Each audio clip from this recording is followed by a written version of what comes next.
तो नमस्कार, एक बार फिर से आप सभी का स्वागत है। जैसा कि हम बात कर रहे थे प्रत्येक लगन के लिए जो अप्रैल का महीना आने वाला है ये किस प्रकार से रहेगा, कौन-कौन से बड़े बदलाव आपको अप्रैल महीने में देखने को मिल सकते हैं। तो यहाँ पे आपका मिथुन लगन का ये चार्ट आप देख सकते हैं। मिथुन लगन का कुछ इसी प्रकार से चार्ट बनेगा अप्रैल 2024 के दौरान। तो यहाँ पे कौन-कौन से बड़े बदलाव, कौन-कौन से चेंजेज आपकी लाइफ में अप्रैल के दौरान आ सकते हैं और आप इस मंथ को किस प्रकार से प्लान कर सकते हैं।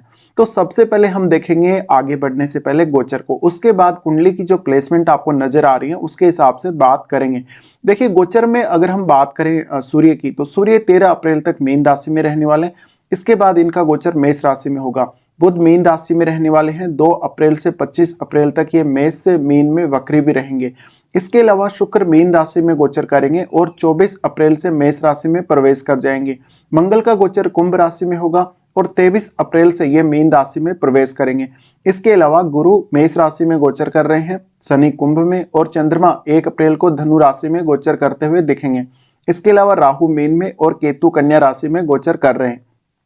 तो अब हम आगे बढ़ते हैं, देखते हैं आपको इस गोचर के परिणाम क्या क्या मिल सकते हैं। देखिए सबसे पहले तो आपके लग्नेश से स्टार्ट करते हैं, जैसा कि हम हमेशा ही करते आ रहे हैं। तो लग्नेश आपके जो हैं बुध हैं और आपके चतुर्थ भाव के स्वामी भी आपके लग्नेश खुद ही हैं। ऐसे में लग्नेश का जो गोचर हो रहा है आपके 10th हाउस में हो रहा है और इनका गोचर यहाँ पर शुक्र, सूर्य और राहु से भी प्रभावित है। ऐसे में देखिए भले ही बुध नीच की स्थिति में है लेकिन यहाँ पर गुरु बहुत ज्यादा अच्छी स्थिति में है। तो आपके 10th लॉर्ड अच्छी स्थिति में होने की वजह से, साथ ही बुध का राहु के साथ युति होने की वजह से यहाँ पर आपको ऑलमोस्ट अच्छे रिजल्ट देखने को मिलेंगे। लेकिन कुछ आपको जो बाधाएं आएंगी, जैसे मान लीजिए आपने कोई भी विचार किया या कोई भी आपने फैसला लिया, कोई डिसीजन लिया, तो उसके लिए आपके पास बहुत सारे ऑप्शंस अवेलेबल हो सकते हैं। आप थोड़ा कंफ्यूजन में रहेंगे कि आप कौन सा ऑप्शन चुने अपने लिए। तो यहाँ पे थोड़ा सा मेंटली प्रेशर क्रिएट हो सकता है, थोड़ा ज्यादा आपको मेंटल लेवल पे हार्डवर्क करना पड़ सकता है। अब बुध क्योंकि चतुर्थ भाव के भी स्वामी, चतुर्थ भाव के स्वामी होने की वजह से आपका जो डोमेस्टिक लाइफ है उसके ऊपर भी इस मंथ में काफी फोकस रहने वाला है। लेकिन मेनली इस मंथ में आपका जो फोकस है अपने करियर पे होना चाहिए। अगर आप अभी अपने करियर में कोई बदलाव करना चाहते हो, प्रमोशन वगैरह के लिए देख रहे हो या अपना जो परफॉर्मेंस है बेटर करना चाहते हो, तो इस मंथ में फोकस कर सकते हो। इसके अलावा अगर हम देखें तो बुध क्योंकि वक्री रहने वाले हैं, वक्री होने की स्थिति में आपके पास बहुत ज्यादा ऐसा काम हो सकता है कि आप बहुत ही मल्टीटास्किंग हो जाएं, उसके बावजूद भी आप उसको पूरा नहीं कर पाएंगे। तो यहाँ थोड़ी बहुत दिक्कतें आ सकती हैं, थोड़ा स्ट्रेस काम को लेकर हो सकता है जिसको आपको मैनेज करना पड़ेगा। उसके बाद हम देखेंगे चंद्रमा को। चंद्रमा आपके दूसरे घर के स्वामी कुंडली में इस मंथ के स्टार्टिंग में चंद्रमा का जो गोचर होगा आपके सप्तम भाव में कुछ इस प्रकार से ट्रांजिट करेंगे। तो शुरुआती समय में आपको पार्टनर से अच्छा सहयोग मिल सकता है। इस मंथ के स्टार्टिंग में आपके पार्टनर से आपको धन वगैरह मिल सकता है। अगर आपने कोई पार्टनरशिप की है अभी अभी या कोई नया बिजनेस स्टार्ट किया है तो आपको उस पर फोकस अवश्य करना चाहिए। अब चंद्रमा की जो दृष्टि आपके लगन पर भी रहेगी, लगन पर दृष्टि होने की वजह से आपको इमेजिनेशन की अच्छी क्षमता देंगे चंद्रमा।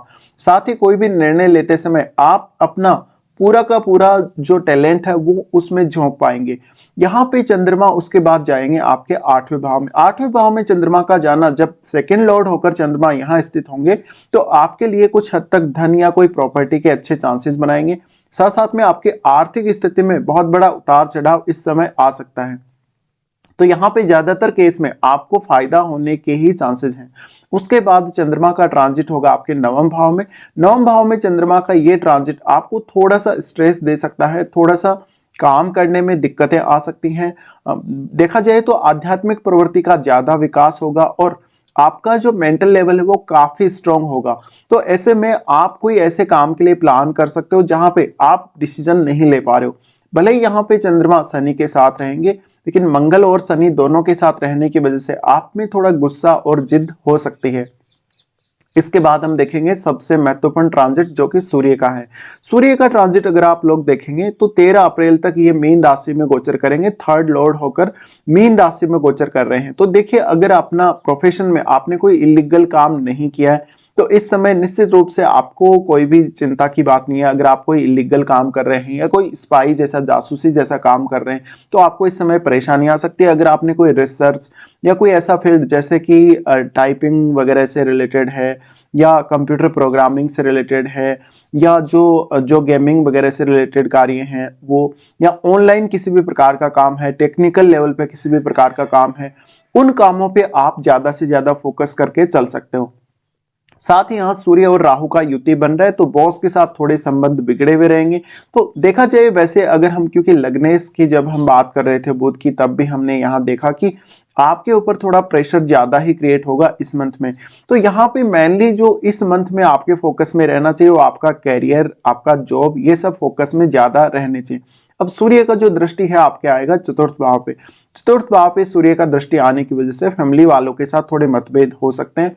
साथ ही साथ क्योंकि सूर्य है वो थर्ड लॉर्ड है, थर्ड लॉर्ड होने की वजह से आप अपनी क्षमताओं का बेहतर से बेहतर इस्तेमाल करने को देखेंगे। सूर्य के इस ट्रांजिट में इस बात के प्रबल चांसेस हैं कि अगर आपने पहले कोई इलीगल काम किया है तो आपके ऊपर कार्यवाही हो सकती है। आपके पिता के साथ भी थोड़े आपके रिलेशनशिप इस मंथ में बिगड़े हुए रहेंगे। इसके बाद सूर्य यहां से चेंज होंगे और मेष राशि में चले जाएंगे। मेष राशि में इनका गोचर 13 अप्रैल के बाद होगा, जहां ये गुरु के साथ युति करेंगे। अब सूर्य की ये स्थिति बहुत ही जबरदस्त स्थिति बनेगी गुरु के साथ युति करने पर। तो ऐसे में आपके पास धन और प्रॉपर्टी के अच्छे चांसेस हो सकते हैं। आप कोई भी मौका अगर ऐसा आता है तो उसको ग्रैब करके चल सकते हो। साथ ही साथ सूर्य का आपके लाभ स्थान में जाना ये दिखाता है कि आप अपनी पॉपुलैरिटी या अपने मान सम्मान के थोड़े भूखे हो जाएंगे। साथ ही आपके संपर्क अगर किसी बहुत बड़े अधिकारी से या किसी बहुत बड़े लीडर से हैं तो इस समय आपको फायदा मिल सकता है। सूर्य और गुरु दोनों की दृष्टि पड़ेगी आपके पंचम भाव पे, तो ऐसे में आप अपनी संतान, एजुकेशन, आपकी लव लाइफ, आपकी इमेजिनेशन, इन सब के लिए अच्छा कर पाएंगे। इसके साथ ही साथ हम आगे बढ़ जाते हैं और अब बात कर लेते हैं। देखिए हमने जैसे कि यहाँ पे बात की बुध के बारे में और सूर्य के बारे में, अब बात करते हैं यहाँ पे शुक्र के बारे में। शुक्र आपके पंचमेश और 12वें घर के स्वामी बनते हैं। शुक्र का ट्रांजिट अगर हम लोग देखेंगे तो शुक्र इस मंथ में उच्च की स्थिति में ट्रांजिट कर रहे हैं।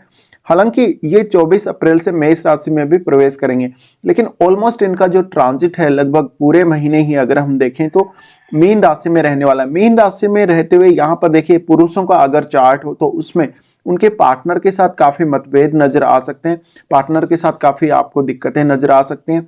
साथ ही अगर आप शुक्र से रिलेटेड किसी फील्ड में हैं तो आपके लिए कैरियर में बहुत ज्यादा अच्छे अवसर आएंगे। शुक्र का यहाँ होना दिखाता है कि आप अपनी क्रिएटिविटी, आप अपना इमेजिनेशन और जो भी अपने स्किल्स हैं आपके अंदर, उन सबको बहुत अच्छे से उपयोग में ला पाएंगे। यहाँ पे जो शुक्र है वो 12वें घर के भी स्वामी, तो 12वें घर के स्वामी होने की वजह से आपका अगर फील्ड क्रिएटिविटी से रिलेटेड है तो आपको अच्छा नेम फेम भी इस समय मिल सकता है। शुक्र का दृष्टि आपके चतुर्थ हाउस पर रहेगा, लेकिन चतुर्थ हाउस से रिलेटेड चीजों में उतना कोई ज्यादा आपको सेटिस्फेक्शन नहीं मिलने वाला है। इसके बाद यहाँ पर हम आगे बढ़ जाते हैं और बात कर लेते हैं शुक्र के मेष राशि के ट्रांजिट की। मेष राशि का ट्रांजिट हालांकि थोड़े ही दिन के लिए होगा, बट ये काफी इंपॉर्टेंट ट्रांजिट है, क्योंकि देखिए यहाँ पर आपका मैरिज होने के चांसेस काफी ज्यादा बन रहे हैं। गुरु का क्योंकि एस्पेक्ट आ रहा है आपके 7वें भाव पे, और शुक्र का ट्रांजिट गुरु के साथ होना ये दिखाता है कि आपका मैरिज का सडनली चांसेस बनेगा। तो लगभग 24 तारीख के बाद आप अपना कोई एंगेजमेंट या मैरिज का प्लान कर सकते हो। तो ये जो युति बनेगा ये कुछ ही दिनों के लिए बनेगा और इसके बाद ये युति खत्म हो जाएगा, यानी गुरु आगे चले जाएंगे और वृषभ राशि में प्रवेश कर जाएंगे। तो ऐसे में ये दिन आपके लिए कुछ 5-7 दिन है जो बहुत ज्यादा इंपॉर्टेंट है। तो इन दिनों में कोई आप अपना स्पेसिफिक अगर प्लान करना चाहते हो कर सकते हो। अब यहाँ पे हम आगे बढ़ते हैं और बात करते हैं मंगल के बारे में भी। देखिए मंगल है वो 6th लॉर्ड है, 6th लॉर्ड और लाभ स्थान के स्वामी है, और मंगल का गोचर अगर आप लोग देखेंगे तो 9th हाउस में कुंभ राशि में मंगल गोचर कर रहे हैं। मंगल का गोचर आपके लिए काफी महत्वपूर्ण है, क्योंकि देखिए मंगल लाभ स्थान के और छठे घर के स्वामी भी हैं, और साथ साथ में इनकी दृष्टि 12वें भाव पे है, शनि के साथ है ये। तो इस मंथ में आपको धन संबंधी फायदा बहुत ज्यादा हो सकता है। आप अपना वेल्थ एक्युमुलेट कर सकते हो, आप कहीं ना कहीं से कोई ऐसा अवसर ढूंढेंगे जहां से आपको ज्यादा से ज्यादा धन मिले, स्पेशली धन के मामले में। इसके अलावा मंगल का जो युति है शनि के साथ होने की वजह से आपका थोड़ा सा जो वर्क प्लेस है उस पर स्थितियां बिगड़ी हुई रह सकती हैं, जिनको आपको संभालना पड़ेगा। इसके अलावा देखा जाए तो मंगल का जो दृष्टि है 12वें भाव आपके तीसरे और चौथे भाव पर है। इन भावों से संबंधित कार्यों में काफी ज्यादा तेजी आएगी। अभी तक हो सकता है कि आप उतना ज्यादा हार्डवर्क नहीं कर पा रहे थे, आप चाहकर भी मेहनत नहीं कर पा रहे थे, या जो आप हार्डवर्क कर रहे थे आप उससे संतुष्ट नहीं थे, बट अब आप अच्छे से एकदम खुल के मेहनत कर पाएंगे। तो यहाँ पे एक अच्छी स्थिति मंगल के द्वारा क्रिएट हो रही है। अब अगर हम देखेंगे तो मंगल का जो प्रवेश है 23 अप्रैल से मीन राशि में हो जाएगा। मीन राशि में इनके प्रवेश के बाद आपको प्रोफेशन वाइज बहुत अच्छी स्थिति देखने को मिलेगी, लेकिन आपके डोमेस्टिक लाइफ और आपके प्रोफेशनल लाइफ पे बहुत गहरा असर पड़ेगा। यहाँ पर आपके बॉस के साथ संबंध बिगड़ने के चांसेस बहुत ज्यादा बढ़ जाएंगे। तो यहाँ पे कोई मनमुटाव हो सकता है, या अपने बॉस के साथ आपका थोड़ा तू मैं हो सकता है। इसके बाद हम देखेंगे गुरु के गोचर को। गुरु आपके 7वें भाव के स्वामी हैं और 10वें भाव के भी स्वामी हैं। गुरु का गोचर फिलहाल आपके लाभ स्थान में है, मेष राशि में। देखिए मेष राशि का गुरु का गोचर काफी ज्यादा इंपॉर्टेंट है आप लोगों के लिए। यहाँ पे लाभ स्थान में अभी भी गुरु है, तो अभी भी आपके पास समय है कोई ना कोई नया अर्निंग सोर्स खोजने का, अगर आप नहीं खोज पाए हैं। ऑलमोस्ट ज्यादातर लोगों के पास अच्छा इनकम सोर्स होगा गुरु के मेष राशि में आने के बाद से, बट अभी भी आपके पास कुछ समय बचा हुआ है। तो लगभग 1 महीना ये आपके पास अभी भी फिलहाल है, अप्रैल का महीना। और यहाँ पे देखिए गुरु का बहुत ज्यादा अहम है यहाँ ट्रांजिट करना, क्योंकि गुरु आपकी कुंडली में 2 केंद्र भावों को होल्ड करते हैं। ऐसे में आपको बिजनेस से लाभ, आपको अपने पार्टनर से फायदा, या आपको अपने करियर में भी काफी लाभ हो सकता है। गुरु का जो एस्पेक्ट है आपके 3rd हाउस पे आ रहा है। 3rd हाउस पे एस्पेक्ट होने की वजह से आपका कम्युनिकेशन मजबूत होगा, आपकी इमेजिनेशन और आपका ज्ञान बहुत ज्यादा बढ़ेगा। इस वजह से आपको अपने भाई बहनों, पड़ोसी, रिश्तेदारों के साथ किसी भी प्रकार की दिक्कत आ रही है तो आप उसको सॉल्व कर पाएंगे। साथ ही साथ आप अपने ज्ञान का प्रचार प्रसार कर पाएंगे, अपने ज्ञान के द्वारा दूसरे लोगों को कुछ आप वैल्यू दे पाएंगे।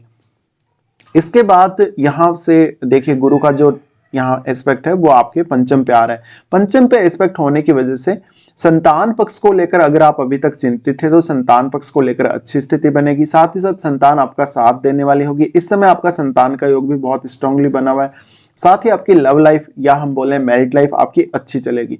इसके साथ ही फिर गुरु देख रहे हैं आपके 7वें भाव को, तो यहाँ पे मैंने अभी आपको बोला ही है जब हम शुक्र की बात कर रहे थे, तो आपको मैरिज का बहुत ही अच्छा चांस इस मंथ में बनने वाला है। साथ ही साथ कोई नई पार्टनरशिप के लिए देख रहे हो, या जितना सहयोग आप अपने पार्टनर से अपेक्षित कर रहे हो उतना सहयोग आपको निश्चित रूप से इस मंथ में मिल सकता है। हाँ, थोड़ी बहुत मतभेद आपके अपने पार्टनर के साथ नजर आ सकते हैं, जो कि नॉलेज की वजह से प्रभावी रहेंगे। इसके बाद हम देखते हैं शनि के ट्रांजिट को। शनि आपके 8वें और 9वें घर के स्वामी हैं और 9वें घर में ट्रांजिट कर रहे हैं। देखिए ऐसे में शनि ज्यादातर आपको आध्यात्म की तरफ प्रेरित करेंगे। साथ ही साथ अपने पिता के साथ थोड़े संबंध अच्छे रखिएगा। यहाँ पर हो सकता है कि आपके जो गुरुजन हैं या जो आपके परिवार के वरिष्ठ लोग हैं उनसे आपका मतभेद हो सकता है। अगर आप कोई टेक्निकल या इंजीनियरिंग ऐसे फील्ड में हैं तो आपको इस ट्रांजिट का काफी लाभ होगा। मंगल और शनि का आपके 9th हाउस में युति करना ये दिखाता है कि आप में आध्यात्मिक प्रवृत्ति का विकास होगा। आप थोड़ा सा यहाँ पे ज्यादा फोकस कर सकते हैं 9th हाउस से रिलेटेड आपके कार्यों पर। इसके अलावा अगर हम देखेंगे तो शनि का यहाँ पर लाभ स्थान पर एस्पेक्ट है। लाभ स्थान में अभी गुरु का गोचर है। ऐसे में शनि आपके धन लाभ को बढ़ाने वाले हैं। आप कहीं अगर विदेश यात्रा कर रहे हैं या कहीं अपने घर से दूर रह रहे हैं या ऑलमोस्ट आप विदेश में ही रह रहे हैं तो निश्चित रूप से आपको धन लाभ हो सकता है। साथ ही साथ यहाँ पर आपके 6ठे भाव पर भी दृष्टि है शनि की और आपके 3रे भाव पर भी। तो 3रे और 6ठे दोनों ही भाव पर शनि का एस्पेक्ट होने की वजह से आप ऑलमोस्ट अच्छे से हार्डवर्क कर पाएंगे। साथ साथ में आप अपनी जो डेली लाइफ में समस्याएं आ रही हैं, आप अपने वर्क प्लेस पे जो भी समस्याएं आ रही हैं उनको अच्छे से दूर कर पाएंगे। तो एक बहुत अच्छी स्थिति हमें देखने को मिल रही है क्योंकि मंगल का साथ यहाँ शनि को मिल रहा है। ऐसे में शनि भी एक्टिवेट हो जाते हैं, लेकिन यहाँ मंगल की बजाय यहाँ शनि काफी ज्यादा पावरफुल नजर आते हैं हमें। तो इस वजह से थोड़ा सा आपको यहाँ ध्यान रखना, किसी भी प्रकार का कंफ्यूजन या कोई ऐसी स्थिति डेवलप ना हो जिससे आपका किसी से कोई विवाद हो जाए। तो अब हम ऑलमोस्ट यहाँ डिस्कशन कर चुके हैं और राहु केतु के बारे में बहुत पहले ही हम काफी चर्चा कर चुके हैं। तो आगे बढ़ते हैं, देखते हैं कौन कौन से अच्छे और खराब दिन मिथुन लगन वालों के लिए आने वाले हैं। देखिए सबसे पहले अगर हम अच्छे दिनों की बात करेंगे तो 1, 2, 15 से 19 तक, उसके बाद 23, 24 तारीख और 28 और 29 तारीख, ये इस मंथ के लिए आपके लिए बहुत अच्छे दिन निकल के आ रहे हैं। अगर आपको कोई भी काम नहीं बन रहा है, कोई भी काम है ऐसा जिसमें बहुत ज़्यादा रुकावट आ रही है, बहुत ज़्यादा समस्याएं आ रही हैं, या फिर आपको लग रहा है कि आप कौन सा रास्ता चुने, कौन सा ऑप्शन चुने, तो आप इन दिनों का चुनाव कर सकते हैं डिसीजन वगैरह लेने के लिए और काम को प्लान करने के लिए। साथ ही हम अगर देखें कुछ खराब दिनों को, तो चंद्रमा का गोचर जब स्कॉर्पियो में होगा तो 25, 26 और 27 को 3 दिन के लिए आपके लिए बहुत ज्यादा स्ट्रेसफुल समय रहेगा। 3 दिन में आपको अपने बॉस से या अपने किसी कलीग से झगड़ा हो सकता है। 3 दिन का जो समय है इसको आपको बहुत अच्छे से बिताना होगा, बहुत ही नॉर्मल तरीके से आपको हैंडल करना पड़ेगा, अदरवाइज आपकी डेली लाइफ में काफी सारे इश्यूज क्रिएट हो सकते हैं। चंद्रमा का गोचर जब मकर राशि में होगा 3, 4 और 30 को, तो इस समय आपको काफी ज्यादा परेशानी आ सकती है, काफी स्ट्रेस आ सकता है, काम का बोझ बहुत ज्यादा बढ़ सकता है। हालांकि 3, 4 और 30 तारीख को इस समय आपके पास धन कमाने के बहुत सारे अवसर आ सकते हैं, आपको सडनली कहीं से धन लाभ हो सकता है। चंद्रमा का गोचर जब वृषभ में रहेगा 11 और 12 को, ये 2 दिन आपके लिए बेहद खास रहेंगे। इन 2 दिनों में अगर आप कोई भी ऐसा डिसीजन लेते हैं जो धन से संबंधित है या स्वास्थ्य से संबंधित है या कोई और भी इंपॉर्टेंट डिसीजन है आपकी लाइफ का, तो वो आप वहां पर कुछ बड़ी गलती कर सकते हैं। तो यहाँ पे देखिए टॉरस में जो ट्रांजिट है चंद्रमा का, वो थोड़ा सा ज्यादा आपके लिए नुकसानदायक हो सकता है। यहाँ पे आपको कुछ मेंटल इश्यूज या जो आपका नाइट का लाइफ है उसको लेके काफी ज्यादा इश्यूज आ सकते हैं। देखा जाए तो यहाँ पर रात्रि की नींद आपकी डिस्टर्ब हो सकती है, या फिर आप गुस्से में आके या अपने इमोशंस की वजह से कोई ऐसा डिसीजन ले सकते हैं जो आपको काफी नुकसान करेगा। तो ये हम पूरा डिस्कशन कर चुके हैं। फिलहाल वीडियो देखने के लिए धन्यवाद।